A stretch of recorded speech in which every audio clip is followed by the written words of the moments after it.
Hello everyone, welcome to Raksha academy. हम लोग biotechnology में सहायक जनन तकनीक पढ़ रहे हैं। अभी सहायक जनन तकनीक में कल के लेक्चर में हमने देखा था क्लोनिंग को एक वर्ड में याद रखने के लिए मैंने आपको टेक्निक बताई थी, किसी इंसान की एज इट इज फोटोकॉपी। क्या मैंने ट्रिक बताई थी?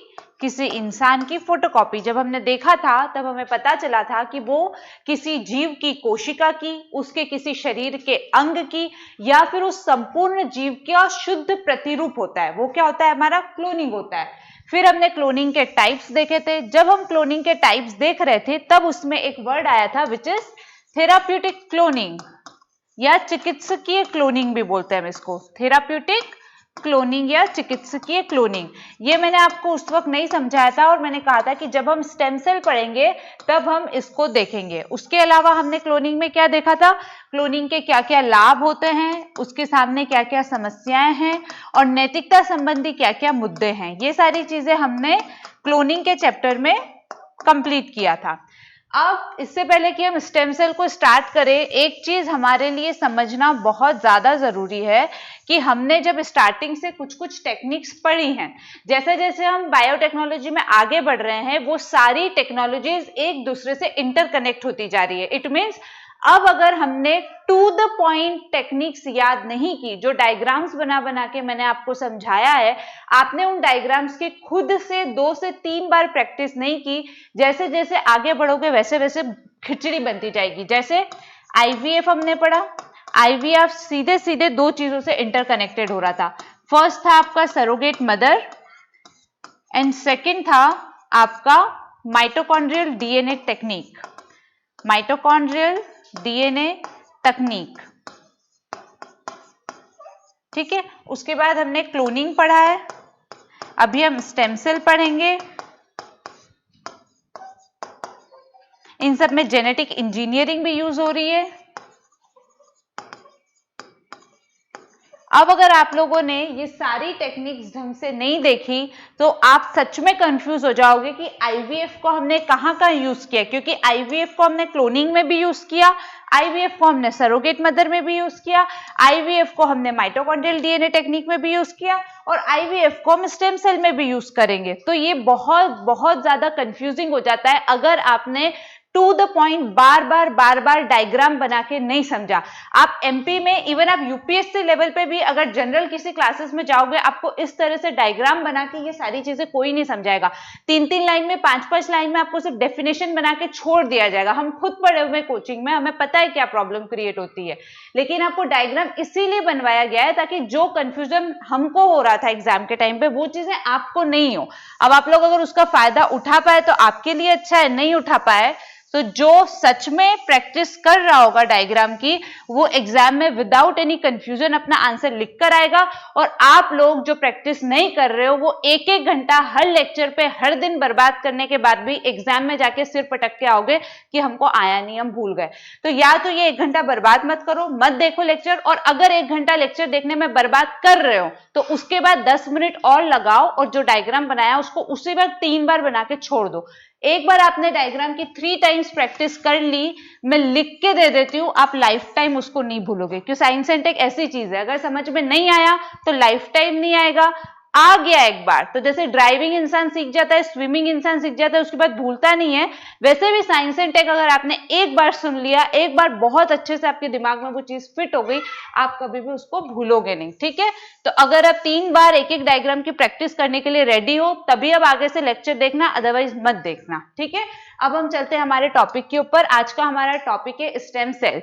ये भी एक ऐसा टॉपिक है जिसकी सिर्फ नाम को देखकर, नाम को ब्रेक करके हम इसकी डेफिनेशन नहीं लिख सकते। ऐसा ही एक टॉपिक हमारा क्या था? क्लोनिंग। मैंने आपको बताया था कि ये एक ऐसा टॉपिक है जिसके वर्ड को देखकर, तोड़कर हम डेफिनेशन नहीं बना सकते, इसलिए मैंने क्या ट्रिक दी थी? क्लोनिंग के लिए फोटोकॉपी वर्ड ध्यान रखना। अब वैसे हम स्टेम सेल को देखते हैं। जब हम स्टेम सेल को नहीं पता कर पाएंगे कि क्या है, तो हम इसकी डेफिनेशन को इतने अच्छे से इलेबोरेट करके समझेंगे कि हम कभी भूले नहीं कि स्टेम सेल होती क्या है, ठीक है। स्टेम सेल मतलब नाम वर्ड क्या रहा है इसमें? कोशिका। एक वो नाम आ रहा है जिससे हम परिचित है, कोशिका से हम परिचित है। कोशिका मानव जीवन की मूलभूत संरचनात्मक और कार्यात्मक इकाई है ना, इतना हम सबको पता है। फंडामेंटल यूनिट ऑफ लाइफ है कोशिका। कल हमने इसके दो प्रकार पढ़े थे। पहला प्रकार हमने पढ़ा था जनन कोशिकाएं और दूसरा प्रकार हमने पढ़ा था कायिक कोशिकाएं या सोमेटिक सेल। इतना हम लोग पढ़ चुके। अब देखो, जनन कोशिका ले लो या कायिक कोशिका ले लो, अगर हम इन कोशिकाओं पे जाएं तो क्या इन कोशिकाओं का जो काम करने का तरीका है वो पहले से डिफाइन नहीं है। अगर हम जनन कोशिकाओं की बात करें तो ये स्पर्म हो या ओवम, क्या इनको पहले से नहीं पता है कि इनका काम क्या है? इनको पता है कि इनके द्वारा फर्टिलाइजेशन की प्रोसेस से जाइगोट बनेगा और फिर बेबी प्रोड्यूस होगा, यानी कि इनको पहले से इनका जो डीएनए है उसने इनके पास फॉर्मूला भेजा हुआ है कि तुम्हारा यही काम है, लाइफ टाइम तुमको यही काम करना है, तुमको दूसरा काम नहीं करना है। कभी आपने ये सुना कि ओवम की कोशिका ने किसी लेडी के आंखों के ऊपर आके उसको आंखों की रोशनी प्रदान की? कभी हमने ये सुना है कि आंखों की कोशिका कान में चली गई और उसको सुनाई देने लग गया? नहीं ना। इट मीन्स हमारे शरीर की चाहे वो कायिक कोशिका हो, यानी कि सिर से लेकर पैर तक की जो भी कोशिकाएं हैं उनका काम डिफाइन है। उनका काम डिफाइन करने वाला अंग कौन सा है? डीएनए, उनके अंदर का जीन, जो उनको एक फॉर्मूला बना के दे देता है। आइस की सेल को जाके बोलेगा भैया तुमको सिर्फ देखने का काम करना है, नोज की सेल को जाके बोलेगा तुमको सूंघने का काम करना है, ईयर की सेल को बोलेगा तुमको सुनने का काम करना है, लिप्स पे मुंह पे बोलेगा तुमको बोलने का काम करना है। हर चीज, हर कोशिका का काम डिफाइन है। हार्ट की कोशिका हो, लिवर की कोशिका हो, किडनी हो, सब कुछ डिफाइन है। तो ये कोशिका का एक प्रकार हुआ जिनका काम होता है डिफाइन, जिनको उनका डीएनए बता चुका होता है कि तुमको क्या काम करना है। इन कोशिकाओं को हम बोलते हैं विभेदीकृत कोशिका, यानी इनको इनके काम के हिसाब से विभाजित कर दिया गया है, इसलिए हम इन कोशिकाओं को क्या बोलते हैं?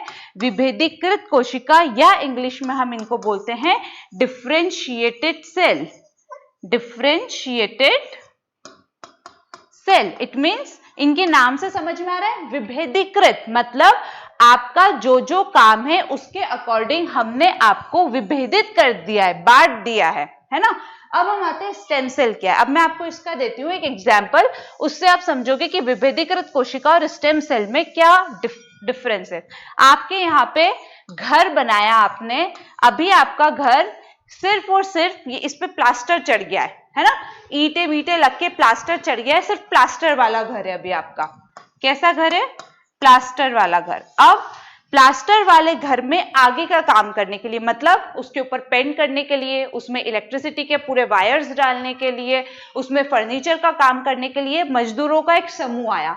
उन मजदूरों के समूह में 20 मजदूर थे, लेकिन ये जो 20 मजदूर थे ये हाईली स्किल्ड थे, मतलब कौशल युक्त ऐसे व्यक्ति थे जिनसे आप इस घर के निर्माण का कोई भी काम करा सकते हो।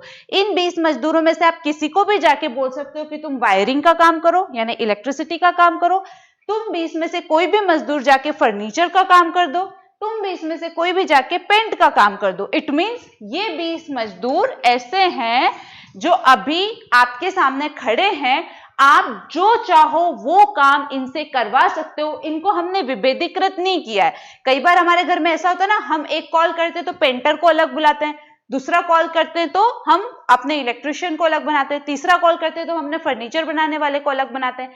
जब हम अलग अलग बुला रहे हैं तो वो क्या हुई? विभेदीकृत कोशिकाएं, मतलब उनका काम पहले से डिफाइन है कि ये इलेक्ट्रिशियन का ही काम करेगा, ये पेंटर का ही काम करेगा और ये फर्नीचर का ही काम करेगा। लेकिन जब वो व्यक्ति सारा का सारा काम कर सकते हो, किसी भी चीज में उनको अभी हमने डिफरेंशिएट नहीं किया है कि तुम आंखों की कोशिकाएं हो, तुम पैरों की कोशिकाएं हो, तुम बालों की कोशिकाएं हो, तुम लिवर की कोशिकाएं हो, आप जो काम उनको करने के लिए बोलोगे, आपके पास ये कैसी है? एकदम ब्लैंक कोशिकाएं। कैसी है?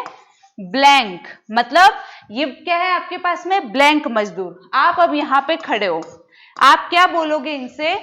20 में से 5 मजदूर आ जाओ और इलेक्ट्रिशियन का काम कर लो, 20 में से 5 मजदूर आ जाओ और फर्नीचर का काम कर लो, बचे हुए 10 मजदूर जाके पेंटर का काम कर लो।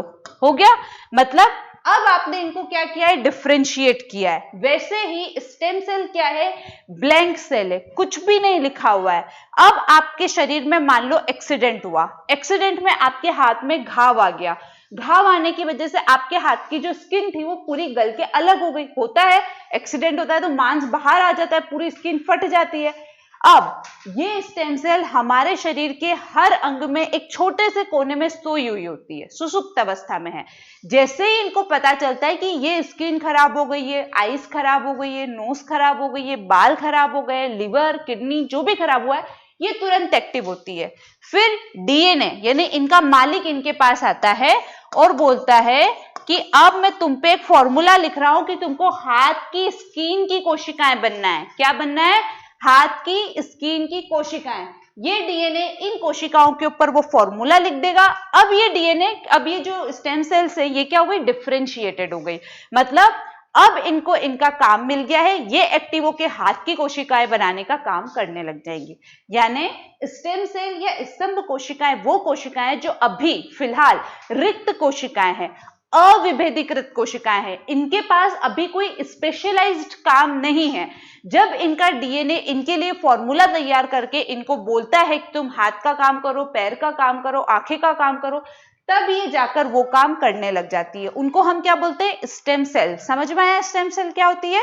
ब्लैंक कोशिकाएं, अविभेदीकृत कोशिकाएं, अभी स्पेशलाइज्ड नहीं है। इनसे हम जो चाहे, जैसा चाहे उस अंग का निर्माण, उस अंग का कार्य करवा सकते हैं। अब हम इसको देख लेते हैं एक बार डेफिनेशन। क्या होती है स्टेम सेल? बहुकोशिकीय जीवों में पाई जाती है, बट ऑब्वियसली बात है मल्टीपल कोशिकाएं होंगी तभी बिखरेंगी, खराब होंगी और दोबारा बनाएंगे। एक कोशिकीय जीव में तो कुछ भी खराब हो सीधा बेचारा मर जाएगा, है ना। तो बहुकोशिकीय जीवों के शरीर में उपस्थित ऐसी विशेषज्ञ कोशिकाएं जिनमें शरीर के किसी भी अंग की कोशिका के रूप में विकसित होने की क्षमता होती है, स्तंभ कोशिकाएं कहलाती हैं। स्टेम सेल कोशिकाओं और ऊतकों का अक्षय भंडार है। मतलब अब हमारे शरीर में मान लो मेरा लिवर खराब हुआ, उसकी कोशिकाएं खराब हुई, स्टेम सेल को लाएंगे, बोलेंगे जाओ उसकी वो वाली कोशिकाएं खराब हो रही है, वहां पे नई कोशिकाओं बनाओ। कोशिकाओं का समूह मिलकर ऊतक बनाएगा। मतलब ये कोशिकाएं किसी भी अंग की कोशिकाएं किसी भी अंग का ऊतक बन सकती है। तो ये क्या हो गई? उनके अक्षय भंडार, है ना। जैसे सूर्य की रोशनी कभी खत्म नहीं होगी ना, वैसे स्टेम सेल हमारे शरीर की किसी कोशिकाओं को खत्म नहीं होने देंगी अगर हमने इनका सही तरीके से यूज कर लिया तो। सूर्य की भी रोशनी तो सब तरफ आ रही है, लेकिन जब तक हम लोग सोलर पैनल नहीं लगाएंगे, क्या हम उसको एनर्जी में कन्वर्ट कर पाएंगे? क्या नहीं। वैसे स्टेम सेल तो हमारे शरीर में बहुत सारी है, लेकिन जब हम उनको वो डीएनए देंगे जो उनको ये फॉर्मूला बताएगा कि तुमको किस अंग की कोशिका के रूप में कार्य करना है, तब तो ये उस अंग की कोशिका और ऊतक बनाएंगे। वरना इनके पास तो बहुत सारा भंडार है, जितनी कोशिकाएं बनवानी है, जितने ऊतक, जितने अंग बनवाने हैं, ये बनवाने के लिए तैयार है। तो आ गई होगी स्टेम सेल की कोशिका अच्छे से समझ में। इसकी डेफिनेशन एक बार फिर से पढ़ देती हूँ, ध्यान रखना, रट लेना। क्लोनिंग पूछा जा चुका है 3 नंबर में, पूरे चांस है स्टेम सेल 3 नंबर में दोबारा पूछ ले, ठीक है। बहुकोशिकीय जीवों के शरीर में उपस्थित ऐसी विशेषज्ञ कोशिकाएं, पहला की पॉइंट क्या हुआ? ऐसी विशेषज्ञ कोशिकाएं जिनमें शरीर के किसी भी अंग की कोशिका के रूप में विकसित होने की क्षमता होती है, स्तंभ कोशिकाएं कहलाती हैं। स्टेम सेल कोशिकाओं और ऊतकों का अक्षय भंडार है, as it is, without any change. रट के एग्जाम में लिख कर आना है, ठीक है। अब हम आते हैं इनके अभिलक्षण के ऊपर। इतना तो हमको समझ में आ गया कि कुछ बहुत ही अच्छी कोशिकाएं हैं, कुछ भी बना के दे रही है हमको, तो इनकी विशेषताएं भी कुछ खास होंगी। इनके अभिलक्षण बोल दो, कैरेक्टरिस्टिक बोल दो, विशेषताएं बोल दो, ठीक है। विशेषताएं आए तो भी अभिलक्षण मतलब विशेषताएं ही होता है। ऐसे मत बोलना एग्जाम में कि हमको विशेषताएं बताई नहीं थी, नहीं तो एक बार इंग्लिश का वर्ड जाके देख लिया करो, इंग्लिश में वो आपसे कैरेक्टरिस्टिक ही पूछेगा, दूसरा कुछ नहीं पूछेगा, ठीक है।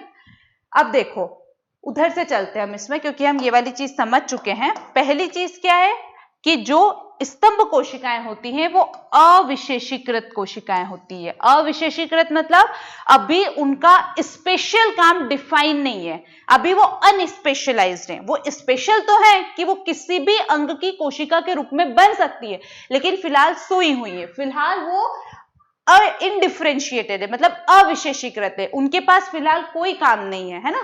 तो अविशेषीकृत कोशिकाएं होती है, मतलब उनके पास अभी भी कोई स्पेशली डिफाइंड वर्क नहीं होता है कि उनको हाथ का काम करना है, पैर का काम करना है, आंखों का काम करना है, कान का काम करना है। पहली चीज।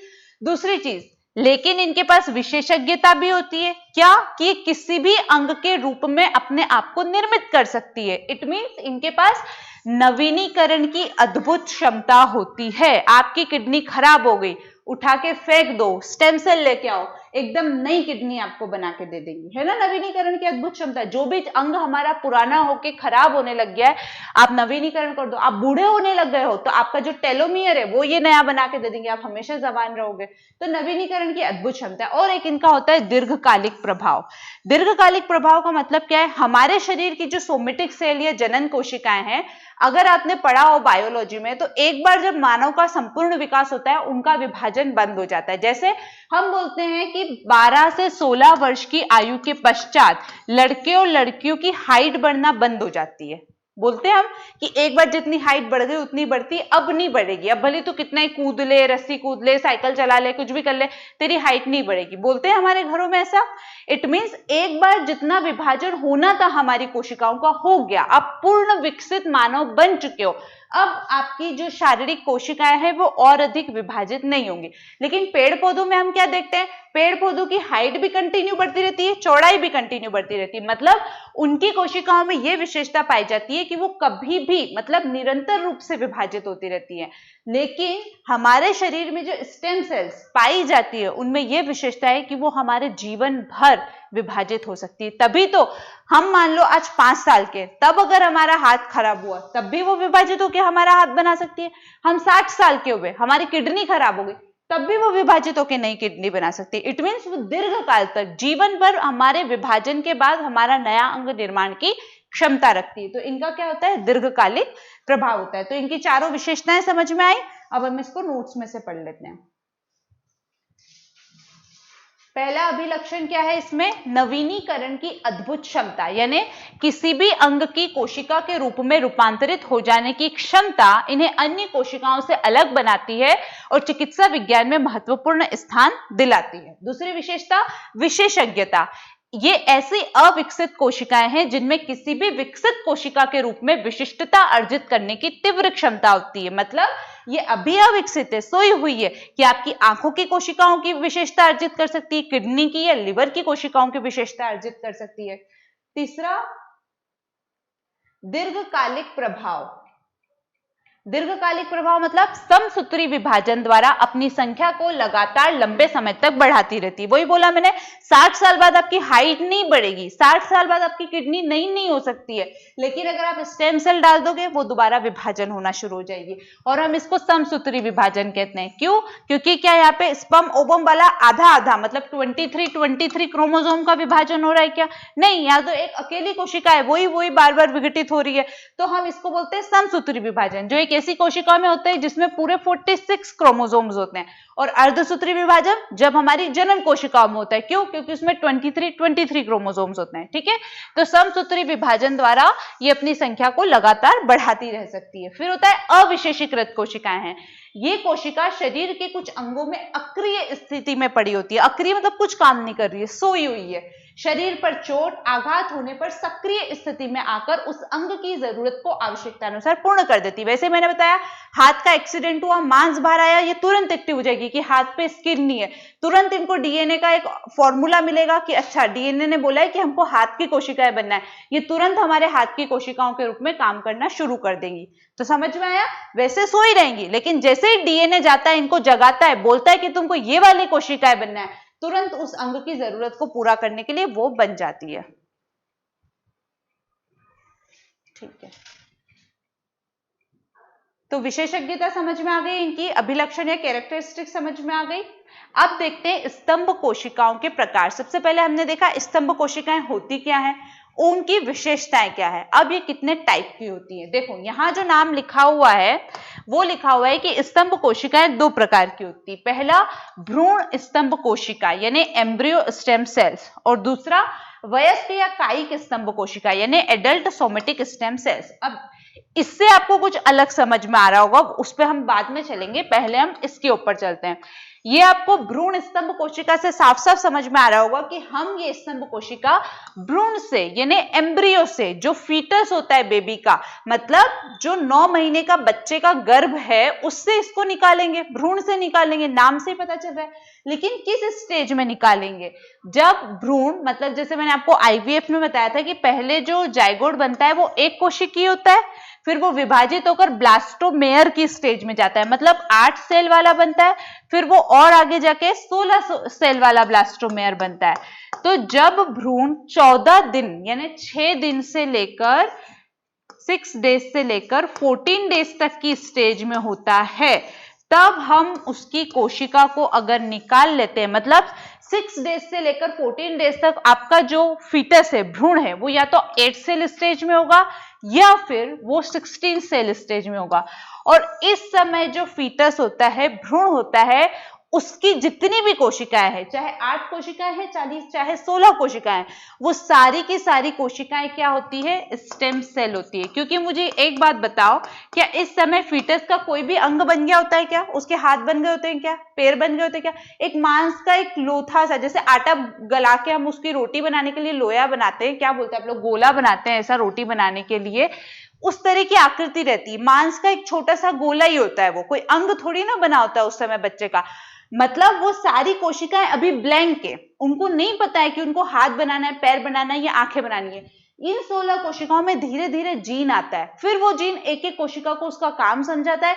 एक एक कोशिका आंख बनाना, पैर बनाना, हाथ बनाना, कान बनाना, बाल बनाना ऐसे शुरू करती है। फिर धीरे धीरे 9 महीने तक जाके पूरा बच्चा डेवलप होता है। तो यानी 8 सेल वाली स्टेज हो आपके भ्रूण की या 16 सेल वाली स्टेज हो, इस समय में उस फीटस में जितनी भी कोशिकाएं हैं, वो सारी कोशिकाएं क्या कहलाती है? वो सारी कोशिकाएं कहलाती है स्तंभ कोशिकाएं। अब इन कोशिकाओं की एक सबसे इंपॉर्टेंट विशेषता है कि ये कोशिकाएं टोटीपोटेंट होती है। इनको आपको हिंदी में भी यही लिखना है और इंग्लिश में भी यही लिखना है, टोटीपोटेंट। मैं इस वर्ड को अगर तोड़ूं तो इसका मतलब बनता है, टोटी से बनता है टोटल और पोटेंट से बनता है पोटेंसी, मतलब कुल या संपूर्ण। टोटल मतलब संपूर्ण और पोटेंसी का मतलब हिंदी में होता है क्षमता। मतलब स्टेम सेल जो हम 8 या 16 सेल वाले फीटस से ले रहे हैं, जो केवल 6 से 14 दिन के बीच का फीटस है, उसकी एक कोशिका भी अगर आप निकालेंगे तो वो इतनी अपने आप में क्षमता रखती है कि वो एक संपूर्ण ऑर्गेनिज्म को, मतलब एक संपूर्ण मानव को बना सकती है। टोटल पोटेंसी है, मतलब एक मानव के सिर से लेकर पैर तक की सारी कोशिकाएं बनाकर एक संपूर्ण मानव बनाने की क्षमता रखती है। कौन सी? ये वाली स्टेम सेल्स। ये एकमात्र ऐसे स्टेम सेल्स है जो टोटीपोटेंट होती हैं। बाकी बाद में प्लूरीपोटेंट होगी, मल्टीपोटेंट होगी, मतलब उनकी अलग अलग विशेषताएं होगी, लेकिन टोटीपोटेंसी केवल इन स्टेम सेल्स में पाई जाती है जो 6 से 14 दिन के फीटस से हम निकालते हैं। और टोटीपोटेंसी का मतलब क्या हुआ? संपूर्ण जीव बनाने की क्षमता या संपूर्ण मानव बनाने की क्षमता। तो भ्रूणीय कोशिकाएं समझ में आई? एक लाइन में अगर हम भ्रूणीय कोशिकाओं की डेफिनेशन देखें, भ्रूणीय स्तंभ कोशिका, तो 6 से 14 दिन के भ्रूण से प्राप्त कोशिकाएं क्या होती है? 6 से 14 दिन के भ्रूण से प्राप्त कोशिकाएं। और इनकी विशेषताएं क्या हो गई? इनकी विशेषताएं हो गई कि ये टोटीपोटेंट होती है, मतलब संपूर्ण सशक्त होती है। आपको इंग्लिश में लिखना है संपूर्ण सशक्त, जैसा हिंदी में कोई वर्ड नहीं है, आपको समझाने के लिए बोल रही हूं। यही आपको देवनागरी लिपि में ऐसे लिखना होगा, टोटीपोटेंट। इट मींस ये एक संपूर्ण जीव के निर्माण की क्षमता रखती है। ये इतना समझ में आया स्तंभ कोशिका का पहला प्रकार, भ्रूण स्तंभ कोशिका। अब हम चलते हैं दूसरे प्रकार पे, वयस्क या कायिक स्तंभ कोशिका। अगर मैं आपसे पूछूं वयस्क कोशिका से आपको क्या समझ में आ रहा है, तो आपके दिमाग में आ रहा होगा जब बच्चा 19, 20 या 21 साल का हो गया तब उसके शरीर में पाई जाने वाली कोशिका। क्यों? क्योंकि हमने उसको वयस्क बोल दिया है। लेकिन यही मिस्टेक हो जाएगी। यहाँ पे हमने भ्रूणीय स्तंभ कोशिका कौन सी ली? क्या हमने 9 महीने के भ्रूण को लिया? क्या नहीं, हमने 6 से 14 दिन के भ्रूण को लिया। वैसे ही यहाँ वयस्क का मतलब है एक पूर्ण विकसित बच्चा, मतलब 9 महीने के बाद जिस बच्चे का जन्म होता है वो बच्चा, क्योंकि वो भी पूरा वयस्क हो गया ना, वो भी पूरा मैच्योर बेबी हो गया, उसके हाथ, पैर, नाक, कान पूरी तरह से विकसित हो गए। तो उस वक्त जब 9 महीने के बाद एक बच्चे का जन्म होता है, तब नवजात शिशु से प्राप्त जो कोशिकाएं होती है, नवजात शिशु से प्राप्त कोशिकाएं। अब आप कंफ्यूज मत हो जाना, वयस्क या कायिक कोशिकाएं हम कहां से प्राप्त कर रहे हैं, ठीक है। तो वयस्क या कायिक स्तंभ कोशिकाएं किससे प्राप्त हो रही है? इन्फेंट बेबी जो है, जो अभी जस्ट जन्मा ही है, उसका बर्थ हुआ ही है, उस नवजात शिशु से प्राप्त कोशिकाएं क्या कहलाती है? वयस्क या स्तंभ कोशिकाएं। इस नवजात शिशु के किस किस अंग से हमको मिलेगी? सबसे इंपॉर्टेंट अंग होता है इनका, जिसको हम प्लेसेंटा या अम्बिलिकल कॉर्ड बोलते हैं।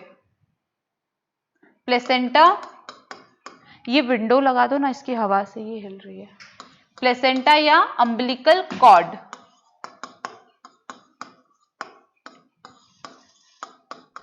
प्लेसेंटा या अम्बिलिकल कॉर्ड का मतलब पता है?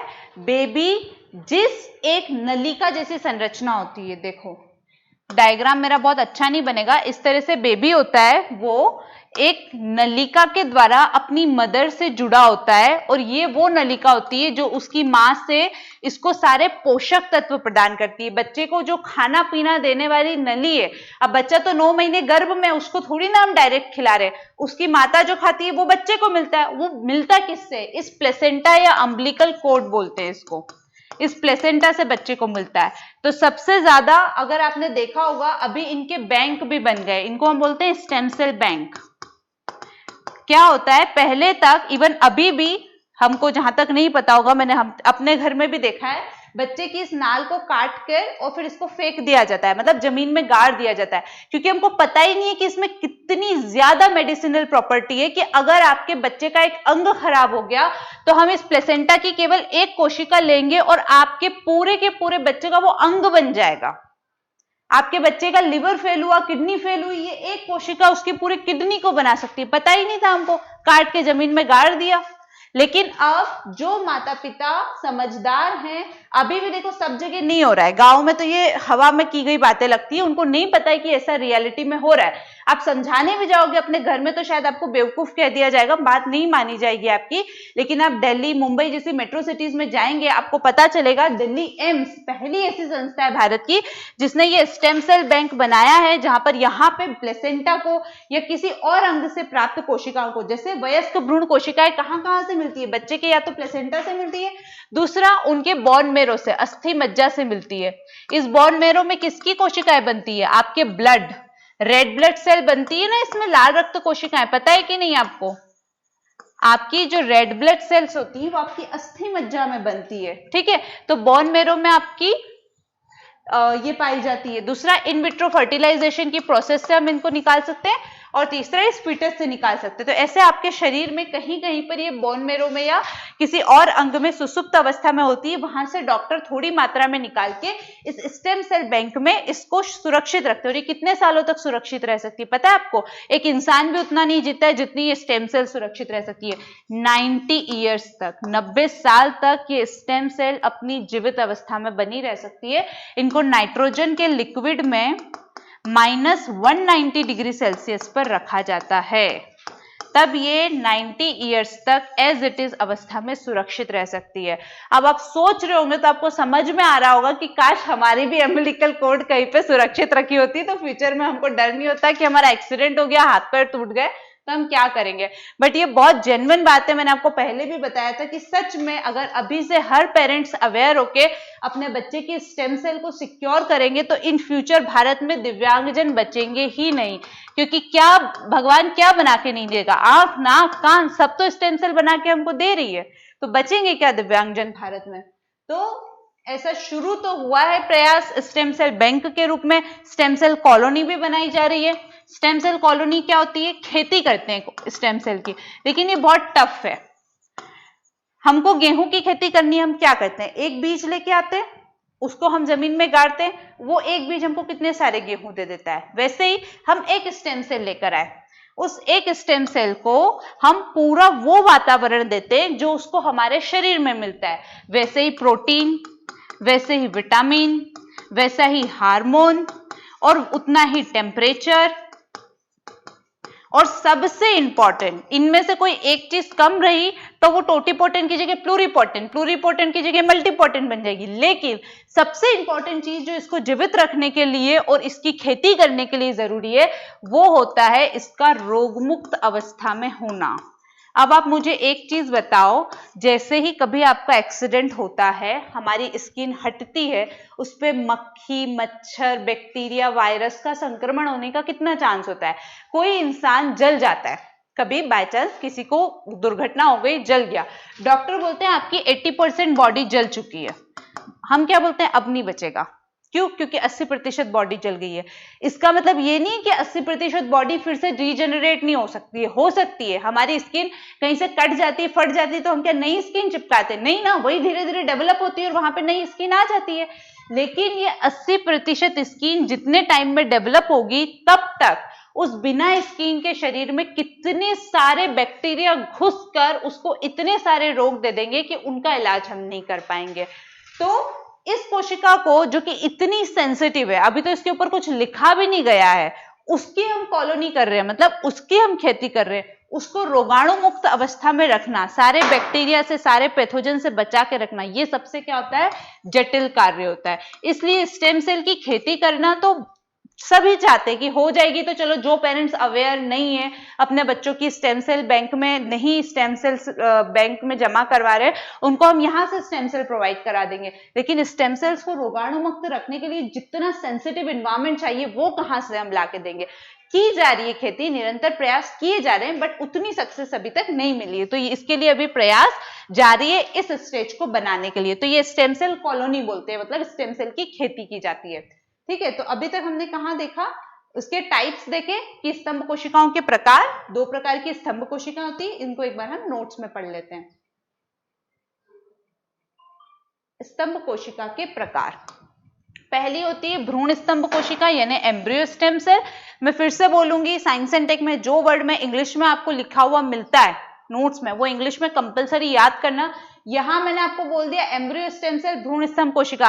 आपका एग्जामिनर हिंदी में बहुत सारे पर्यायवाची शब्द होते हैं, इस एम्ब्रियो का कौन सा पर्यायवाची शब्द हिंदी में ढूंढ के लाएगा मुझे भी नहीं पता, फिर आप बोलोगे पढ़ाया ही नहीं हमको ये स्टेम सेल। इसलिए बोल रही हूँ, इंग्लिश वाला word compulsory science and technology में याद करके जाना। फिर दूसरा आता है वयस्क या कायिक स्तंभ कोशिका, इसको हम इंग्लिश में बोलते हैं एडल्ट या सोमेटिक स्टेम सेल्स। क्या बताया था भ्रूण कोशिका के लिए? इन्हें भ्रूण के प्रारंभिक चरण अर्थात ब्लास्टोसिस, यहाँ पे मैंने 3 से 6 दिन लिखा है, इसको आप काट के 6 से 14 दिन कर लेना। नोट्स अपने करेक्ट कर लेना, गलत याद करके मत जाना। 3 से 6 दिन को 6 से 14 दिन कर लेना, ठीक है। तो इन्हें भ्रूण के प्रारंभिक चरण यानी ब्लास्टोसिस अवस्था 6 से 14 दिन के निषेचित भ्रूण से प्राप्त किया जाता है। और दूसरी क्या विशेषता होती है इनकी?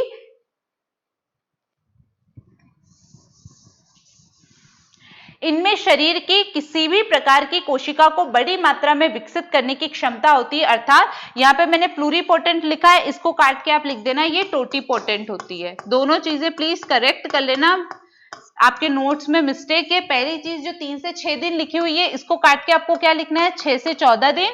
और जो यहाँ पे प्लूरीपोटेंट लिखा हुआ है, इसको काट के क्या करना है? टोटीपोटेंट करना है। और टोटीपोटेंट की डेफिनेशन यहां वाली मत लिखना, आगे लिखी हुई है, इसको आप क्या लिखेंगे? संपूर्ण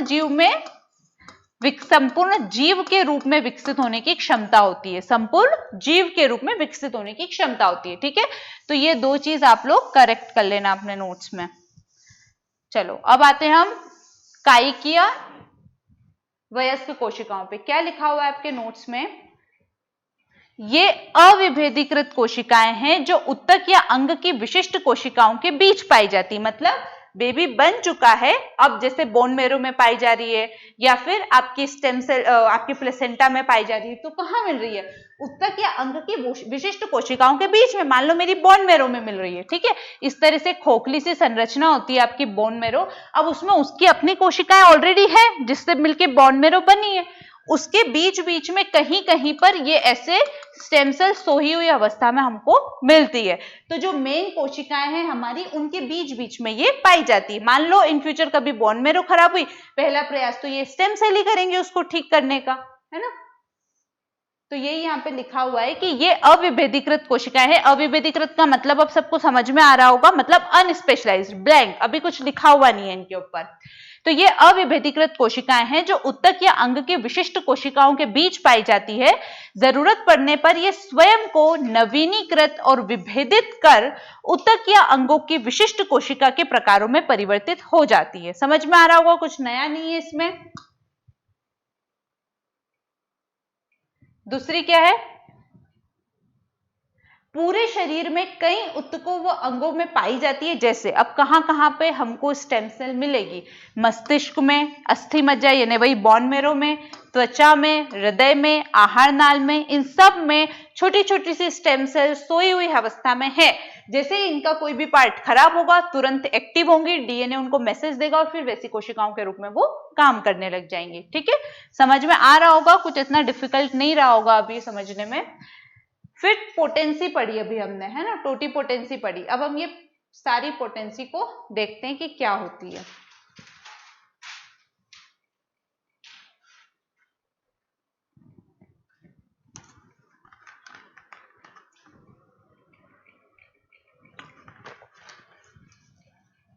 जो स्टेम कोशिकाएं होती है, स्टेम सेल या स्तंभ कोशिकाएं, उनकी क्षमता के अनुसार, क्षमता मतलब वो शरीर के किस किस अंग के रूप में परिवर्तित होती है, उनके अंदर शरीर का कौन सा अंग बनाने की क्षमता है, उस क्षमता के आधार पर उनको 5 प्रकारों में बांटा गया है। कितने प्रकारों में बांटा गया है? 5 प्रकारों में।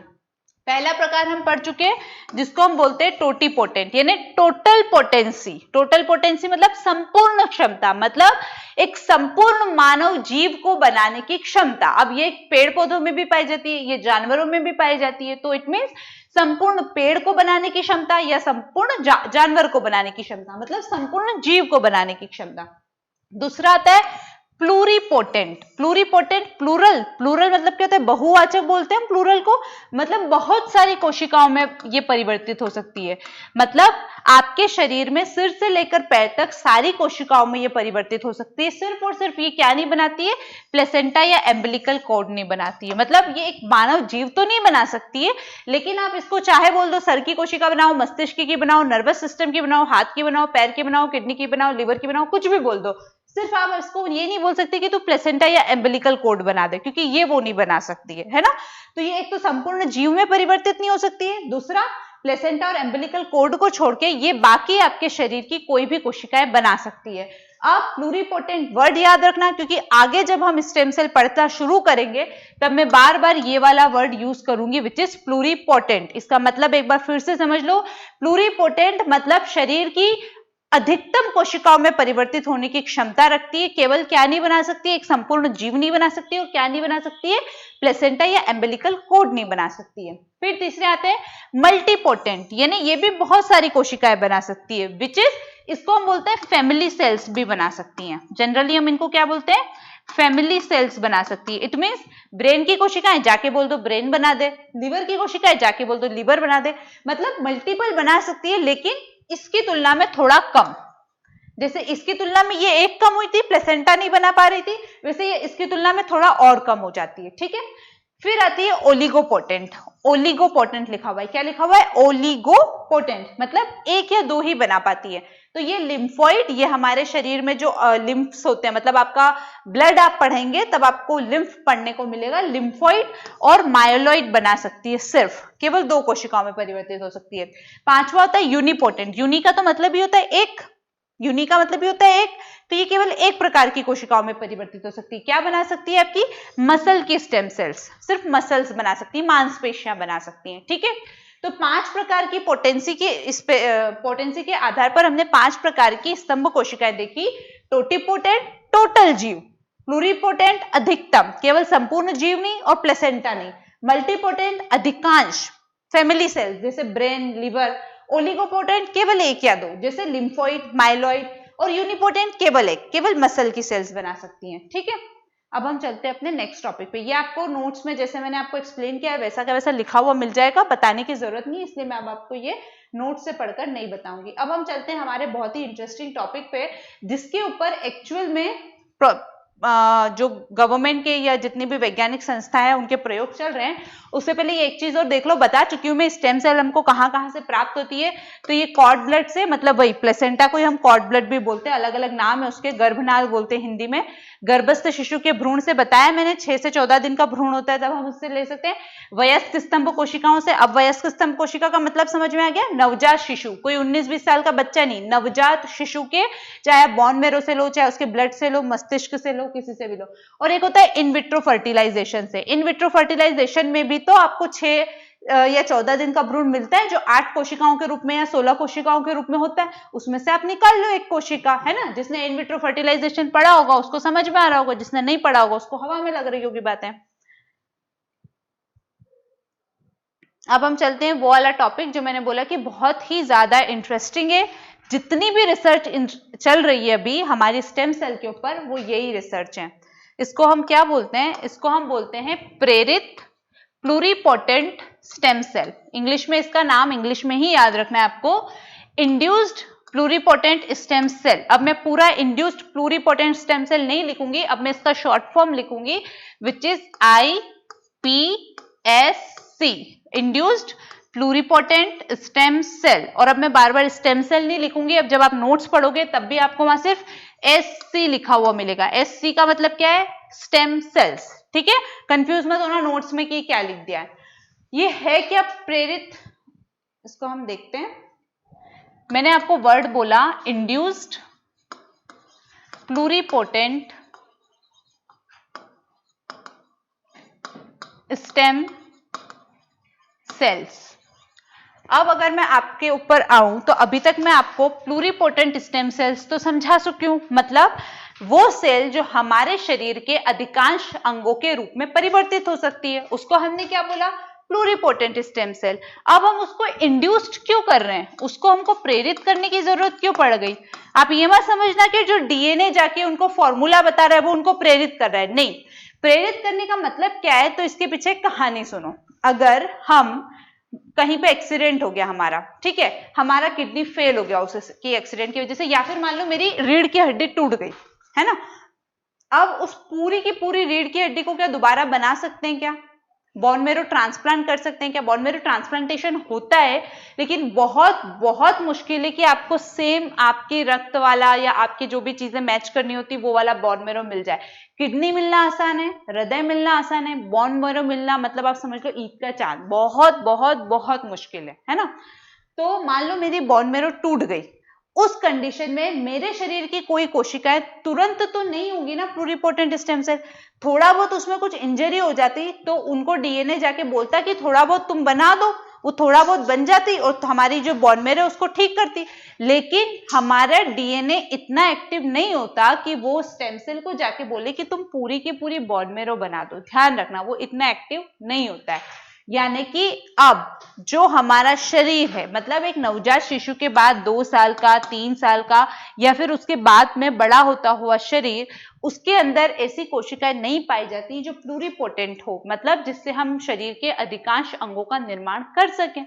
तो इसके लिए सारे वैज्ञानिक क्या कर रहे थे, आईवीएफ तकनीक का यूज कर रहे थे। किसका, इन विट्रो फर्टिलाइजेशन का। मतलब वो लेबोरेटरी में जाके 8 सेल वाले भ्रूण से या फिर 16 सेल वाले भ्रूण से कोशिकाएं निकाल रहे थे, उससे अंगों का निर्माण कर रहे थे। लेकिन ये बहुत बहुत बहुत बड़ी समस्या है। क्यों, क्योंकि जैसे एक तो बेचारा 8 सेल का है, अभी तो क्या है सिर्फ एक मांस का गोला, उसके अंदर जीवन भी नहीं आया है, उससे पहले ही आप उसकी एक कोशिका निकाल दोगे वो तो मर जाएगा।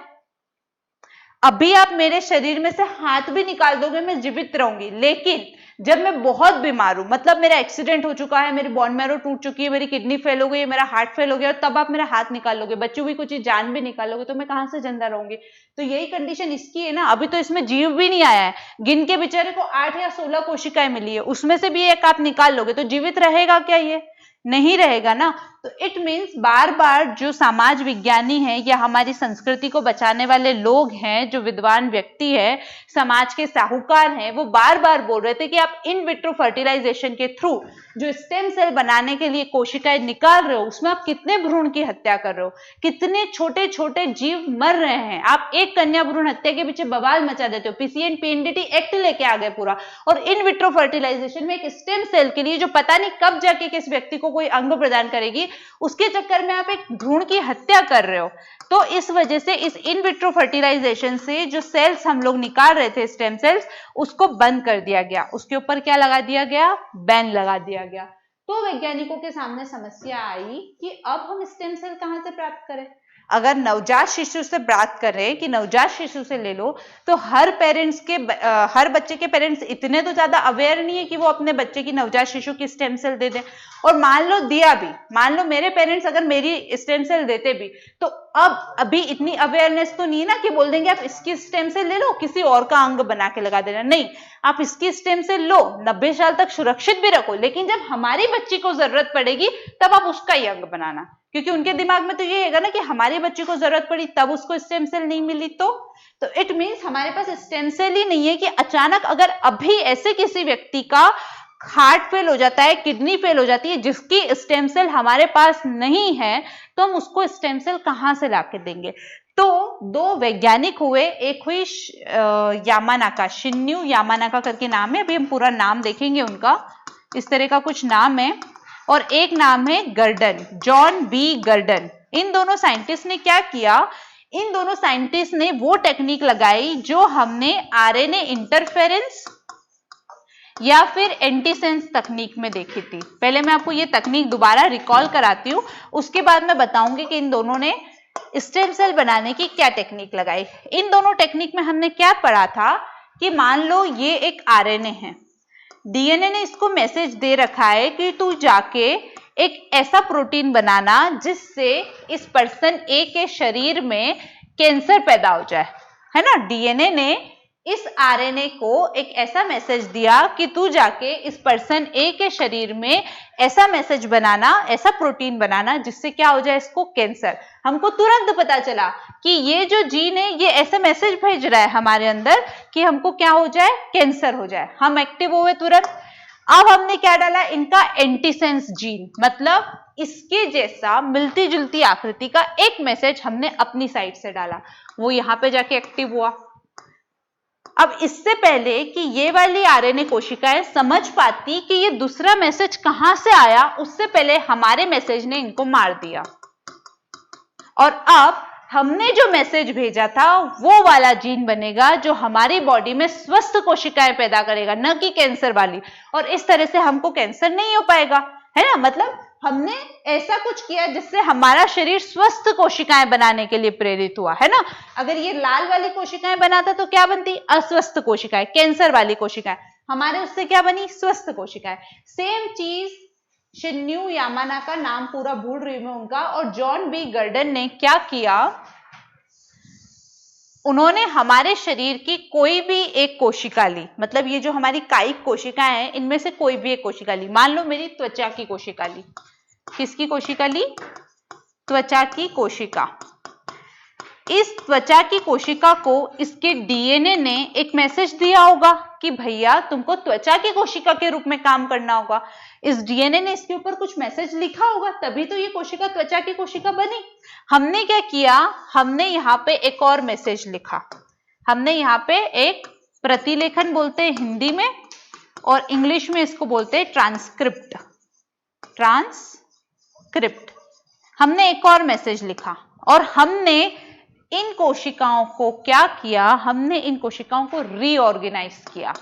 क्या किया, रीऑर्गेनाइज किया। हमने इन कोशिकाओं से बोला इसकी बात भूल जाओ, अब तुमको हम फिर से एक मैसेज दे रहे हैं कि अब तुमको फिर से ब्लैंक कोशिकाएं बनना है। अब तुम त्वचा की कोशिकाएं नहीं हो, तुम क्या हो, तुम ब्लैंक कोशिकाओं हो, यानी कि तुम स्टेम सेल हो। और वो भी कौन से स्टेम सेल हो, प्लूरिपोटेंट स्टेम सेल हो। तो शिन्युकी यामानाका और जॉन बी गर्डन ने क्या बोला कि हमारे शरीर की जो कायिक कोशिकाएं हैं, अगर हम उनको फिर से रीऑर्गेनाइज करें, फिर से उनको डीएनए के द्वारा कोई दूसरा मैसेज भेजें और उनसे कहें कि तुम प्लूरिपोटेंट कोशिकाएं बन जाओ, तो वो उसी फॉर्म में काम करने लग जाएंगी। क्योंकि हमारे शरीर की कोशिकाएं अपने मन से काम नहीं कर रही हैं, बार बार डीएनए जाके उनको मैसेज देता है कि तुम स्वस्थ कोशिकाएं बनो, तुम आंखों की कोशिकाएं बनो, तुम पैरों की कोशिकाएं बनो, अब तुम HIV एड्स की कोशिकाओं के रूप में काम करो, तुम कैंसर की कोशिकाएं बनो। तब वो कोशिकाएं वैसे काम करती है, उनको खुद को थोड़ी ना समझ में आ रहा है कि मुझे कैसे काम करना है।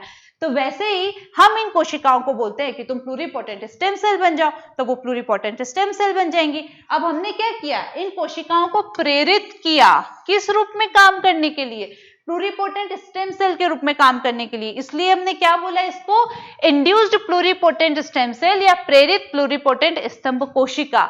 किसके द्वारा हमने इसको बनाया, कोशिका की रीप्रोग्रामिंग कर दी। पहले जो प्रोग्रामिंग उसके डीएनए ने उसमें डाली थी कि तुम त्वचा की कोशिकाएं हो, हमने उस प्रोग्रामिंग को चेंज करके उसकी पुनर्प्रोग्रामिंग, उसकी रीप्रोग्रामिंग कर दी कि तुम अब स्टेम सेल के रूप में काम करो। इसलिए इस प्रोसेस को क्या बोलते हैं, सेल्यूलर रीप्रोग्रामिंग। तो सेल्यूलर रीप्रोग्रामिंग यानी कोशिका की पुनर्प्रोग्रामिंग के द्वारा हम इंड्यूस्ड प्लूरिपोटेंट स्टेम सेल बनाते हैं, जिसको हम किसी भी अंग में प्रत्यारोपित करके वो वाला अंग निर्माण कर सकते हैं।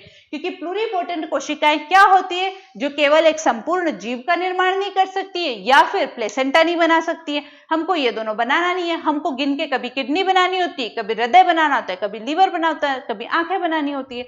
तो वो काम हम इन कोशिकाओं से करवा सकते हैं। समझ में आया होगा कि क्या है। हम चलते हैं नोट्स पे क्या लिखा हुआ है देखते हैं। इंड्यूस्ड प्लूरिपोटेंट या प्रेरित प्लूरिपोटेंट स्टेम सेल, शॉर्ट में आपको मिलेगा आगे आईपीएससी लिखा हुआ। It means induced pluripotent stem cell. यह वे कायिक कोशिकाएं हैं। कायिक कोशिकाएं मैंने अभी जैसे स्किन का एग्जांपल दिया था, वो कहीं से भी निकाल सकते हैं, बालों से, आपके लिवर से, आपकी किडनी से, कहीं से भी निकाल सकते हैं। यह वे कायिक कोशिकाएं हैं जो भ्रूण स्टेम सेल की तरह कार्य करने के लिए रीप्रोग्रामिंग की गई है। भ्रूण स्टेम सेल क्या होती है, पूरे शरीर का निर्माण कर सकती है ना। हमको पूरा शरीर नहीं चाहिए, लेकिन शरीर का कोई भी अंग चाहिए हो सकता है। जरूरी नहीं कि सिर्फ किडनी चाहिए, हृदय भी चाहिए हो सकता है। तो हम क्या बना सकते हैं उसको, प्लूरिपोटेंट। अगर आपको कोई भ्रूण स्टेम सेल याद नहीं रहता, आप सीधे उसके नाम से पढ़ो कि यह वे कायिक कोशिकाएं हैं जो प्लूरिपोटेंट स्टेम सेल के रूप में कार्य करने के लिए रिप्रोग्राम की गई है। आप ऐसा भी लिखोगे, बिल्कुल सही है। ठीक है, अब इसके लिए क्या करते हैं, सेल की रीप्रोग्रामिंग। इसको हम क्या बोलते हैं, इसको हम बोलते हैं सेल्यूलर रीप्रोग्रामिंग। कैसे करते हैं वो देखते हैं अब, या पहले हम ये देखते हैं कि इसको करने की जरूरत क्या पड़ी। भ्रूण से प्राप्त किए गए भ्रूण स्तंभ सेल, 6 से 14 दिन का जो फीटस था, उससे जो हमने स्टेम सेल प्राप्त की, चिकित्सकीय दृष्टि से अत्यंत उपयोगी होते हैं, क्योंकि वो कुछ भी बना सकते हैं। परंतु इन्हें प्राप्त करने की प्रक्रिया अनैतिक और विवादित होने के कारण, क्योंकि क्या बोल रहे थे, इससे आप एक भ्रूण की हत्या कर रहे हो। और दूसरी चीज क्या थी, क्लोनिंग बन सकती है इससे। उस बेबी की आपने ले ली, अब वो बेबी जैसे मान लो उसकी भ्रूण नहीं हत्या हुई, आप उस बेबी की क्लोनिंग कर लोगे और उसके नाम पे अपराध करवाओगे, है ना। तो इस वजह से ये प्रक्रिया अनैतिक होने के कारण। और तीसरी चीज क्या है इसमें अनैतिक होने का, एक बार ये अच्छे से देख लो। अब आपने क्या ली, एक फीटस की सेल ली है। वो फीटस की सेल की विशेषता क्या है, उस फीटस की सेल की विशेषता है कि वो एक संपूर्ण जीव का निर्माण कर सकती है।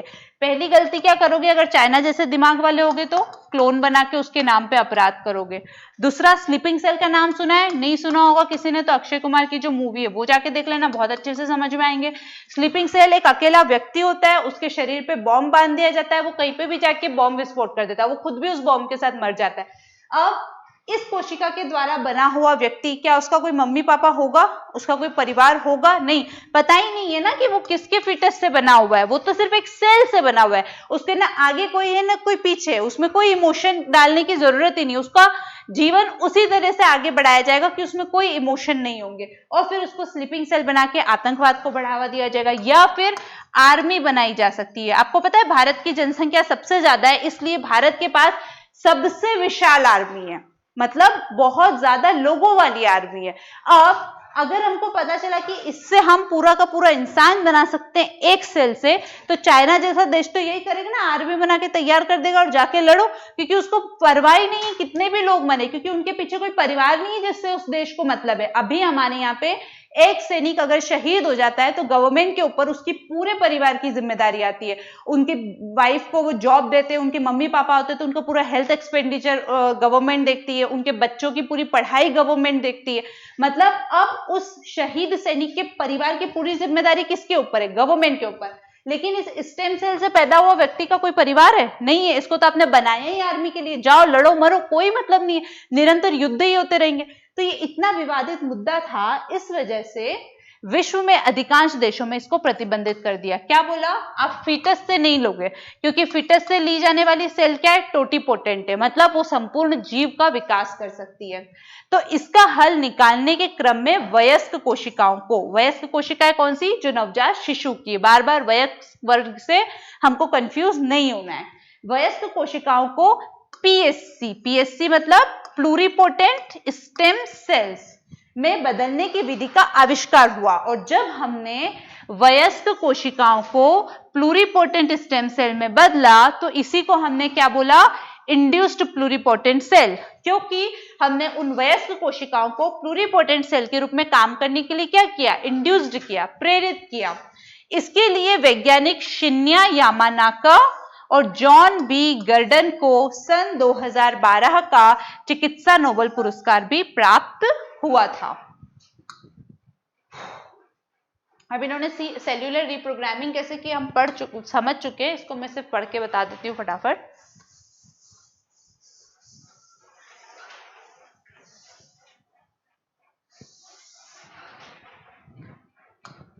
परंपरागत रूप से माना जाता है कि केवल स्तंभ कोशिकाएं ही अन्य कोशिकाओं में परिवर्तित हो सकती है। बताया मैंने, एक बार अगर उसको डीएनए का मैसेज मिल गया कि तुम आंख की कोशिकाएं हो, पैर की कोशिकाएं हो, जनन कोशिकाएं हो, तो फिर वो दूसरी कोशिकाओं के रूप में काम नहीं कर सकती। मतलब हमारी आंख की कोशिकाएं कभी भी कान की कोशिकाओं के रूप में काम नहीं कर सकती, लेकिन वो स्तंभ कोशिकाएं हैं, यानी ब्लैंक कोशिकाएं हैं, तो आप जो चाहे लिखो, उसके ऊपर आंख लिखो, कान लिखो, पैर लिखो, नाक लिखो, वो वैसी कोशिकाएं बन जाएगी। तो परंपरागत रूप से माना जाता है कि केवल स्तंभ कोशिकाएं ही अन्य कोशिकाओं के रूप में परिवर्तित हो सकती है। पूर्ण विकसित विभेदित कोशिकाएं अन्य कोशिकाओं में परिवर्तित नहीं हो सकती, वही जो मैंने अभी बताया। परंतु डॉक्टर जॉन बी गर्डन और डॉक्टर शिन्या यामानाका ने सिद्ध किया कि पूर्ण विकसित विभेदित कोशिका, मतलब चाहे वो हाथ की हो, आंख की हो, लिवर की हो, किडनी की कोशिका हो, पूर्ण विकसित विभेदित कोशिका को अन्य कोशिका में परिवर्तित होने के लिए पुनः आयोजित यानी रीऑर्गेनाइज्ड किया जा सकता है। इस प्रकार उन्हें पुनः प्लूरिपोटेंट कोशिका में परिवर्तित किया जा सकता है। समझा चुकी हूं, एक्सप्लेन कर चुकी हूं ये वाली लाइन, इसलिए दोबारा नहीं एक्सप्लेन कर रही हूं। कैसे उन्होंने रिप्रोग्रामिंग की?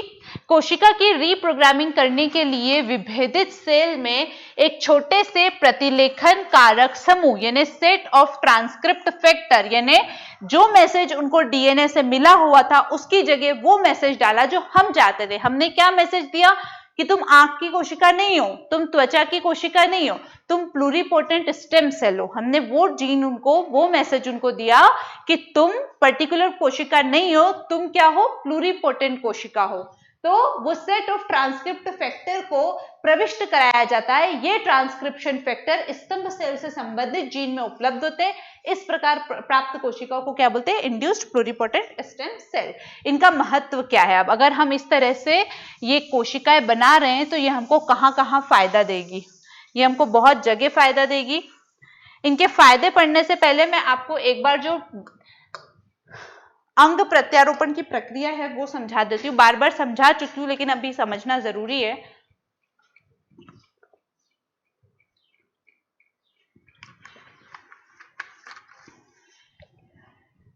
क्या प्रोसेस समझ रहे हैं हम? अंग प्रत्यारोपण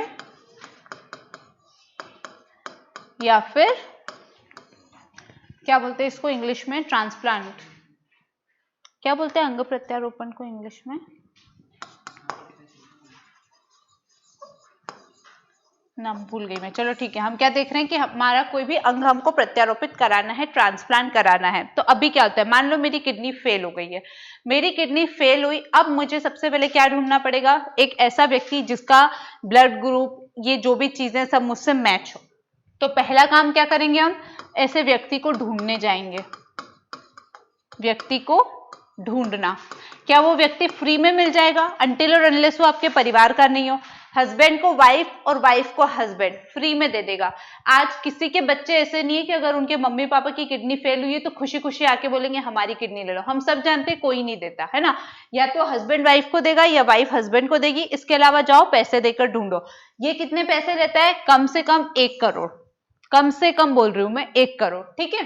उसके बाद मिल गया, चलो हमने क्या किया, हमारी बॉडी में ट्रांसप्लांट किया, उसके लिए क्या करवाना पड़ता है, ऑपरेशन। वो ऑपरेशन भी सस्ता सा तो होता नहीं होगा, यानी कि वहां पे भी आपने पैसा दिया, महंगा ऑपरेशन। अब ये जो किडनी हमने किसी बाहरी व्यक्ति के लिए, तो हमारे शरीर में क्या आया, बाहर से आने वाला तत्व, यानी हमारी व्हाइट ब्लड सेल एक्टिव होगी, हमारा इम्यून सिस्टम एक्टिव होगा और इस किडनी के ऊपर अटैक करेगा। इसको दबाने के लिए हमको क्या देना पड़ेगा, immuno suppressant drug. Immuno suppressant drug, इसके क्या है, दो नुकसान। पहली चीज तो बहुत महंगी दवाइयां हैं, बहुत महंगी दवाइयां हैं, महंगी दवाइयां हैं। दूसरा, हमारी प्रतिरोधक क्षमता को कम कर रही है। मान लो किडनी फेल हुई है, आपने दबाने के लिए दे दिया, उसी वक्त कोरोना वायरस घूम रहा है, तो अगर आपकी रोग प्रतिरोधक क्षमता अच्छी हुई तो ठीक है, नहीं तो कोरोना वायरस हो जाएगा। ऊपर से बेचारे को इम्यूनोसप्रेसेंट ड्रग दे दिया, उसकी प्रतिरोधक क्षमता घटा दी, बट ऑब्वियसली बात है उसको कोरोना वायरस होगा। तो दूसरी क्या क्षमता, क्या दूसरी कमी हो गई, उसकी प्रतिरोधक क्षमता घट जाती है। जब वो किडनी उसके शरीर में पूरी तरह से ट्रांसप्लांट हो जाती है 6 महीने 8 महीने बाद, फिर उसको दोबारा ऐसी दवाई दी जाती है कि उसका इम्यून सिस्टम धीरे धीरे बिल्डअप हो। यानी पहले कम करने के लिए दवाई दी, अब उसको बढ़ाने के लिए दवाई दे रहे हो, वो भी बहुत महंगी दवाई होती है। उसके बाद भी कई बार ऐसा होता है कि वो किडनी उस व्यक्ति के साथ मैच नहीं हो पाती है और उस व्यक्ति की मृत्यु हो जाती है, या फिर वो व्यक्ति बहुत ज्यादा नहीं जी पाता, मुश्किल से 2 साल 5 साल 7 साल, और उसके बाद तो फाइनली उसकी डेथ हो ही जाती है। तो ये था अंग प्रत्यारोपण की प्रोसेस। अब हम चलते हैं, अगर हम स्टेम सेल से बनाएंगे तो क्या होगा। हमको पता चला कि हमारी किडनी फेल हुई है, हम स्टेम सेल बैंक में गए, यहाँ तो वहां से हमने स्टेम सेल, अगर हमने अपनी स्टेम सेल वहां पे लगा रखी तो, अदरवाइज इस प्रोसेस से हमने अपने शरीर की, अपनी किडनी की ही एक कोशिका को हमने क्या किया, इंड्यूस्ड किया, उसको ऐसा मैसेज दिया कि तुम क्या हो, तुम प्लूरिपोटेंट स्टेम सेल हो। क्या मैसेज दिया उसको, कि तुम प्लूरिपोटेंट स्टेम सेल हो। तो वो कोशिका क्या बन गई, प्लूरिपोटेंट स्टेम सेल, मतलब हम उससे कोई भी अंग बना सकते हैं। हमने उस कोशिका से क्या बनाई, अपनी किडनी। हमको क्या कोई व्यक्ति ढूंढना पड़ा, मान लो उस व्यक्ति को हम इस किडनी के जितने पैसे देते, उतने पैसे में हमने अपनी कोशिका को इंड्यूस्ड करवा लिया, है ना। अब हम लेंगे इसका ऑपरेशन, हमारे शरीर में ट्रांसप्लांट कराएंगे। ट्रांसप्लांट कराया, क्या हमको इम्यूनोसप्रेसेंट ड्रग देना पड़ेगा, नहीं देना पड़ेगा। क्यों, क्योंकि ये हमारे शरीर की कोशिका से ही बनी हुई है, हमारी व्हाइट ब्लड सेल के लिए ये उनके परिवार का ही हिस्सा है, तो ये उसके ऊपर अटैक क्यों करेंगे। तो ना तो इम्यूनोसप्रेसेंट ड्रग देना पड़ा, ना हमारी प्रतिरोधक क्षमता कम हुई। तीसरी बात, ये जो किडनी हमारे शरीर में जाएगी ये 100% मैच होगी, इसलिए हम जीवित रहने के चांसेस हमारे और ज्यादा बढ़ जाते हैं। तो ये फायदा हुआ। दूसरी चीज, कैंसर और HIV सुना है। कैंसर में पता है आपको क्या होता है, हमारे शरीर में मान लो किसी को ब्लड कैंसर है, आप मायोसिस की, या शायद मायोसिस ही बोलते हैं उस प्रोसेस को। कैंसर में क्या होता है, मान लो एक कैंसर का जिस बैक्टीरिया या जिस रोगाणु से वो होता है, जिस प्रोसेस से होता है, वो हमारे शरीर में एंटर हुआ। अब क्या होगा, वो हमारे शरीर की, हमारे रक्त की जो स्वस्थ कोशिकाएं हैं, मान लो ये स्वस्थ कोशिकाएं हैं, ठीक है, ये बहुत सारी है हमारे शरीर में। कैंसर का जो कोशिकाएं हैं, वो अस्वस्थ कोशिकाएं जल्दी जल्दी इनको मारेंगी, बहुत तेजी से, इतने जल्दी अटैक करती कि इंसान समझ भी नहीं पाता उसको क्या हो रहा है, और वो अपनी संख्या को तेजी से बहुत बहुत ज्यादा बढ़ा लेंगी। ये होता है, धीरे धीरे आपको पता चलता है कि आपके शरीर की सारी स्वस्थ कोशिकाएं अस्वस्थ कोशिकाओं में परिवर्तित हो चुकी है। ये होता है कैंसर में। अब हमको पता चला कि किसी व्यक्ति को ब्लड कैंसर है, हमने फिर से उसकी कायिक कोशिका ली, हमने उसको इंड्यूस्ड प्लूरिपोटेंट सेल बनाया, हमने उसको बोला कि अब तुम स्वस्थ रक्त कोशिकाएं हो। हमने क्या बोला प्लूरिपोटेंट सेल को, हमने क्या मैसेज दिया उनको, कि तुम स्वस्थ रक्त कोशिकाएं हो। और हमने ऐसी बहुत सारी कोशिकाएं बना के जल्दी जल्दी अपने ब्लड में ट्रांसफर करवाई।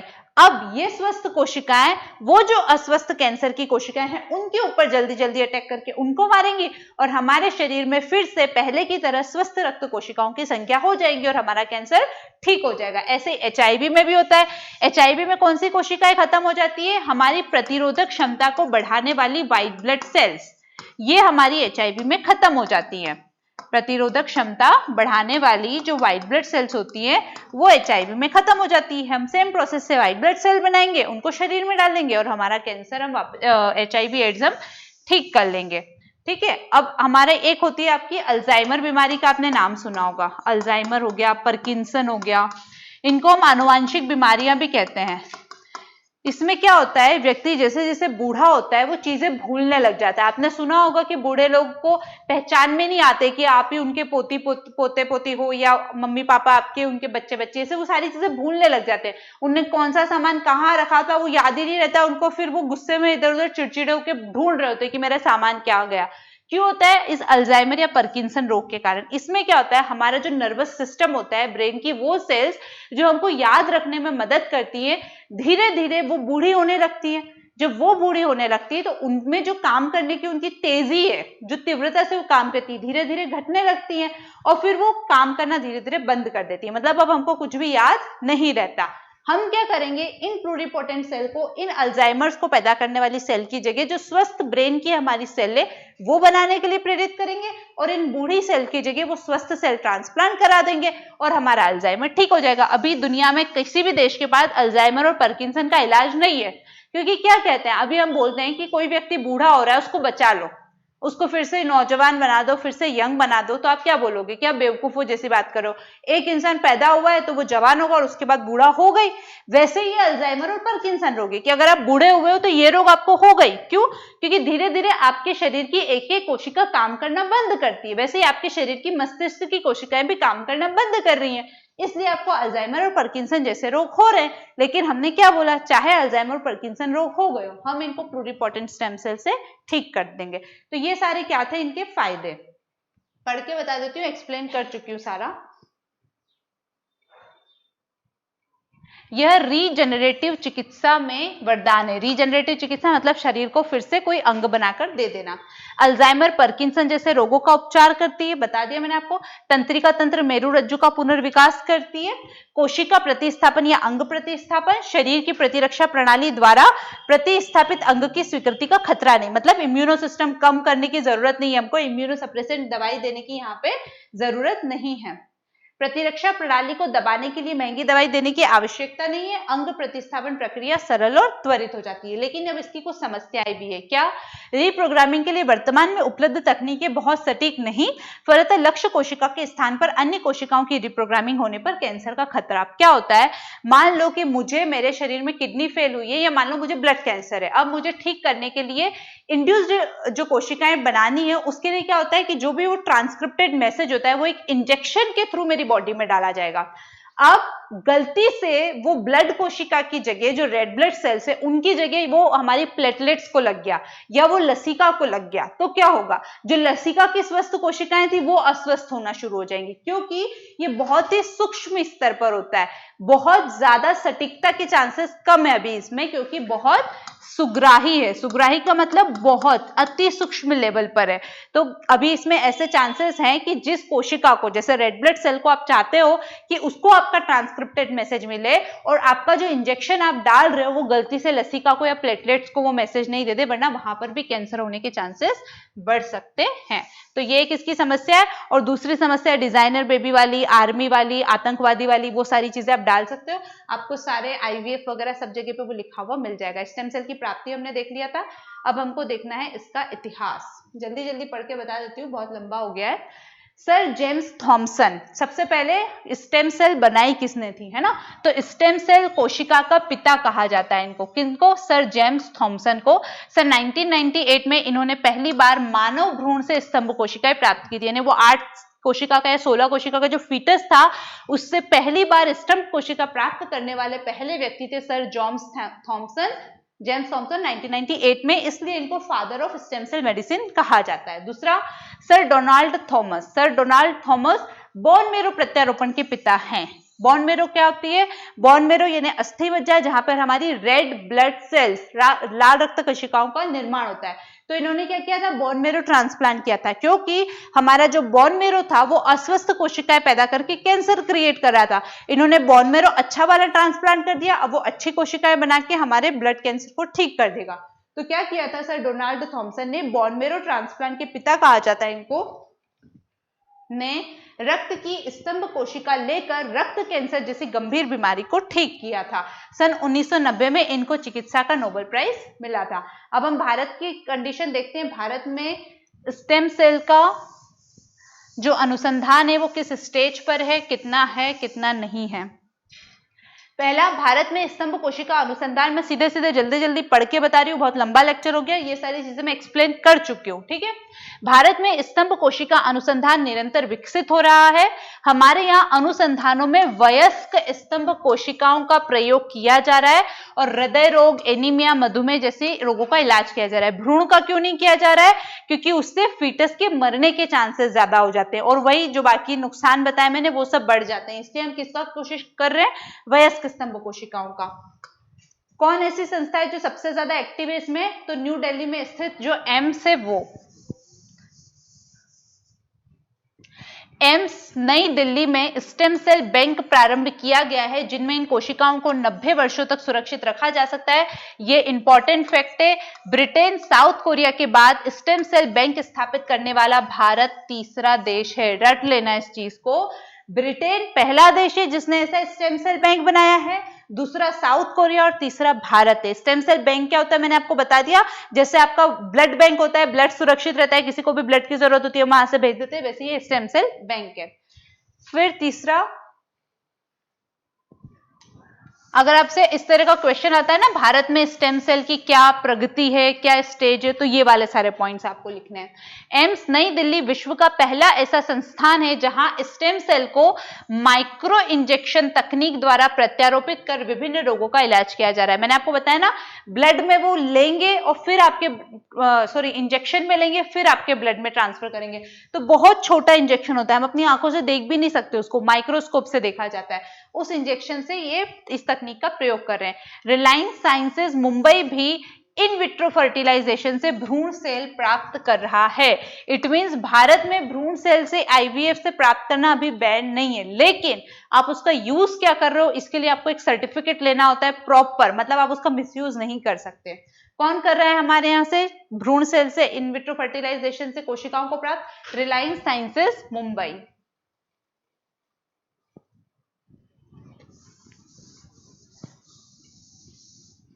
भारत की निजी क्षेत्र की पहली, ये सारे फैक्ट्स आपसे प्रीलिम्स में भी पूछे जा सकते हैं। ठीक है, भारत की निजी क्षेत्र की पहली स्टेम सेल बैंक, कौन सी? निजी क्षेत्र की पहली स्टेम सेल बैंक है लाइफ सेल। क्या नाम है उस बैंक का? जो कंपनी निजी सेल बना रही है, निजी stem cell bank, life cell नामक जैव प्रौद्योगिकी कंपनी ने सबसे बड़ा स्टेम सेल बैंक नवंबर 2004 में स्थापित किया। अमेरिकी शोधकर्ताओं ने हमारी प्रयोगशाला का चयन इस आधार पर किया है कि यहाँ भ्रूणीय आधार कोशिकाओं पर संतोषजनक काम चल रहा है। मतलब हमारे यहाँ पे अगर हम फीटस से सेल कोशिकाएं ले रहे हैं तो हम उसका कोई मिसयूज नहीं कर रहे हैं। हमको प्रॉपर सर्टिफिकेट, गाइडलाइंस, एक्ट हैं जिससे हम उनका मिसयूज करने से बच सकते हैं। तो इसलिए विदेशी संस्थाएं भी हमसे ये सारे काम करवा रही है।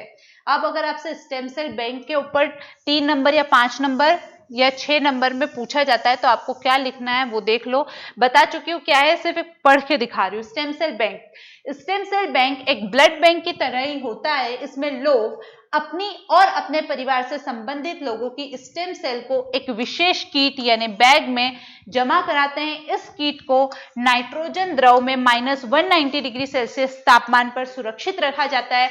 किसी दुर्घटना या रोग के कारण जब अंग क्षतिग्रस्त हो जाता है तब इन अविकसित कोशिकाओं को बैंक से प्राप्त कर प्रयोगशाला में क्षतिग्रस्त अंग की कोशिका तैयार कर क्षतिग्रस्त अंग की भरपाई कर ली जाती है। समझ में आ गया होगा? जैसे आपकी जो स्टेम सेल है वो स्टेम सेल बैंक में पड़ी है, जैसे ही आपका कोई अंग फेल हुआ, दुर्घटना हुई, वहां से आपकी सेल को लेके और आपका नया अंग बनके तैयार हो जाएगा। ठीक है, ये होती है स्टेम सेल बैंक। एक होती है स्टेम सेल कॉलोनी। मैंने जो आपको बताया था ना कि खेती की जाती है स्टेम सेल की, ये वही स्टेम सेल कॉलोनी है।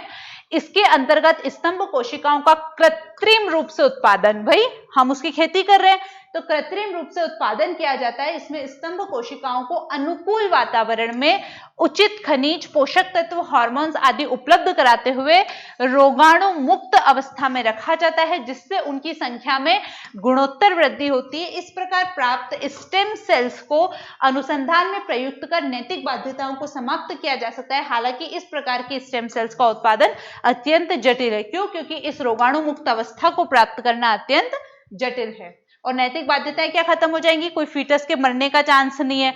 आपके पास वो प्लूरिपोटेंट सेल है, इट मीन्स वो पूरे मानव को पैदा नहीं करेंगी, तो बाकी जो आर्मी वार्मी बनाने के चांसेस है वो भी नहीं होंगी। अब स्टेम सेल की उपयोगिता क्या है, फटाफट इसको भी देख लो, सब एक्सप्लेन कर चुकी हूँ। पहला, मानव और भ्रूणीय इतिहास का ज्ञान। अभी जब बच्चा गर्भ में पैदा होता है, 9 महीने तक गर्भ में रहता है, क्या हम उसकी एक एक दिन की स्टेप देख पाते हैं क्या, कि पहले दिन उसका क्या विकसित हुआ, कब उसकी आंखें विकसित हुई, कब उसका पैर विकसित हुआ, पहले वो मछली जैसा दिखता है, फिर वो धीरे धीरे किसी और जीव की आकृति लेता है, फिर अंत में जाके वो मानव बनता है। लेकिन जब हम स्टेम सेल को लेकर एक जीव का विकास करेंगे तो हमको पूरे मानव का इतिहास का ज्ञान मिल जाएगा। दूसरा, अंग प्रत्यारोपण बताया, कैसे अंग प्रत्यारोपण, पूरा अंग बना के हमको ट्रांसप्लांट किया जा सकता है। तीसरा, आनुवंशिक और गंभीर रोगों का उपचार, वही thalassemia, Parkinson, HIV, AIDS, cancer, इन सब का इलाज हो सकता है। चौथा, दवाओं का परीक्षण, इट मीन्स अभी हम क्या करते हैं, किसी चूहे के ऊपर, किसी बंदर के ऊपर हम कोई भी दवा का ट्रायल करते हैं। अब हम क्या करेंगे, स्टेम सेल से कोई भ्रूण बना लिया, कोई जीव बना लिया और उसके ऊपर दवाओं का ट्रायल करेंगे। हालांकि ये वापिस एक विवादित मुद्दा है, लेकिन फिलहाल इसका ये सदुपयोग किया जा सकता है। फिर हृदय विकारों से उभरने में, भाई जब आपका हृदय टूट गया है, हृदय में कोई बायोप्सी कराने की जरूरत नहीं है, आप सीधे वहां पे स्टेम सेल डालो, फिर से आपका हृदय स्वस्थ अवस्था में आ जाएगा। इसके अतिरिक्त रक्त संबंधी विकारों, कॉर्निया प्रत्यारोपण, बांझपन दूर करने, बहरापन, दृष्टिहीनता, विकलांगता आदि दूर करने में भी उपयोगी है। समस्याएं वही होती है कि जो भ्रूण होता है वो नष्ट होता है अगर आप IVF से या छोटे भ्रूण से कोशिकाएं प्राप्त कर रहे हैं, तो ये एक धार्मिकतावादी और संस्कृति की दृष्टि से नुकसान है। दूसरा, इसमें कैंसर होने की संभावना है, जैव विविधता, पूल, डिजाइनर बेबी, आर्मी, आतंकवादी, ये सारे समस्या आप इसके अंदर लिख सकते हो। उपाय क्या है, आप इंड्यूस्ड प्लूरिपोटेंट सेल बनाओ, उसमें कोई समस्या नहीं है। क्या है उपाय, इंड्यूस्ड प्लूरिपोटेंट सेल बनाओ, उससे कोई समस्या नहीं होगी। तो ये पूरा हमारा हो गया स्टेम सेल। कुछ नहीं समझ में आया हो, क्वेश्चन ड्रॉप कर देना मैसेज, उसमें हमारा जो टॉप 90 और 20 का ग्रुप है उसमें हम आपको वापस से समझा देंगे। अभी रक्षा एकेडमी के टॉप 100 2019 के लिए और टॉप 100 2020 के लिए बैच चल रहा है 2019 और 2020। सबसे अच्छी बात यह है कि जो 2020 का बैच है वो 100 स्टूडेंट तक केवल 7,500 में, दिवाली के बाद 9,999 और दिवाली तक 9,999 और उसके बाद ये 15,000 रुपए का हो जाएगा। मैं खुद स्टूडेंट रही हूँ, कहीं पे भी इतनी कम कीमत में इतनी सारी फैसिलिटी, जिसमें आपको pre plus mains plus interview का guidance plus test series plus इतना सारा मटेरियल जो कि अप टू द मार्क ही है क्वालिटी के लेवल पर। MP में रक्षा एकेडमी जैसा मटेरियल, चाहे वो किसी भी सब्जेक्ट का हो, सिर्फ एथिक्स का ही नहीं, पेपर 3 का ले लो, पेपर 1 का ले लो, पेपर 2 का ले लो, कहीं पर भी नहीं मिलेगा, वो भी सिर्फ इतनी कम कीमत पे। अब आप अपनी बुद्धि से अपना भला बुरा सोचकर जहां चाहो पैसे फंसा सकते हो। हम खुद स्टूडेंट है, वही सारी चीजें देखकर आपको बोल रहे हैं। टेस्ट लेने के लिए जाते हो 7,500 रुपए में, मैं खुद गई थी MP के मेंस का टेस्ट सीरीज लेने के लिए, 7,500 रुपए में मुझे सिर्फ मेंस का टेस्ट सीरीज दिया गया था, उसमें भी कोई 1-to-1 डिस्कशन नहीं था, आओ दो कॉपी चेक करके बता दिया जाएगा। बट यहाँ पे आपको 1-to-1 डिस्कशन भी मिलता है, ठीक है, मतलब आप टीचर से डायरेक्ट बात कर सकते हो, मेरी कॉपी में क्या कमी है क्या नहीं, तो उसके ऊपर अब आप लोग देख लो क्या लेना है क्या नहीं, ठीक है। अब कल हम नया टॉपिक स्टार्ट करेंगे। Thank you.